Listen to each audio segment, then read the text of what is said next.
38 டிஸ்ட்ரிக்ட்ல 32 டிஸ்ட்ரிக்ட் தலைவருடைய சுற்றுப்பயணம் படி முடிஞ்சிருக்கணும். ஆனா ஏன் முடியல?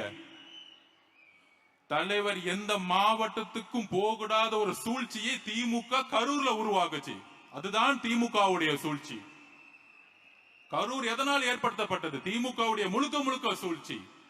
திருச்சி, அரியலூர்ல ஆரம்பிச்சு நாகப்பட்டினம் போய் அப்படியே நாமக்கல்ல வந்து கரூர்ல முடிக்கும் பொழுது திருவாரூருடைய தலைவருடைய கூட்டம் இருக்கே, அன்னைக்குதான் நானே நம்பினேன். கலைஞர் பிறந்த ஊர். கிட்டத்தட்ட எலெக்ஷன்ல நின்னாங்கன்னா 50% ஓட்டு வாங்குவாங்க யார் எம்எல்ஏ நின்னாலும். ஆனால் அந்த மாவட்டத்துல 3 மணி நேரம் ஆச்சு 3 கிலோமீட்டர் கிராஸ் பண்றதுக்கு தலைவர். அதுதான் திருவாரூர் மக்களுடைய அரவணைப்பு. அப்படி ஒவ்வொரு மாவட்டமும் தலைவர் விஜய் அவர்களை அரவணைச்சு. அப்ப இந்த பிரச்சாரம் தொடர்ந்தா என்ன ஆகும்? 32 மாவட்டத்தை நேரம் முடிச்சிருந்தா என்ன ஆகும்?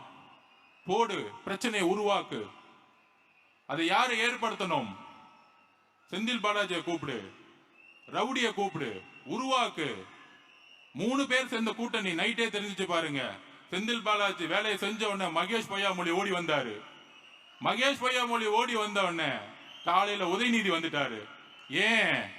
இதுதான் நம்ம பிரச்சாரத்தை முடக்கக்கூடிய மிகப்பெரிய ஆயுதமா அவங்க கையில் எடுத்தாங்க. அந்த பிரச்சாரம் இன்னும் 32 மாவட்டம் நடந்திருந்தா எவ்வளவு பெரிய எழுச்சிகள். ஆனால் அவங்க பண்ணது பெரிய தப்பு என்ன தெரியுமா? தலைவரை டச் பண்ணிட்டாங்க. அந்த கரூர் மக்கள் ஒருத்தர் கூட தலைவரை ஒரு இடத்துல கூட வந்து மனசு வந்து திட்டல. இதுதான் தமிழக மக்களுடைய உணர்ச்சி.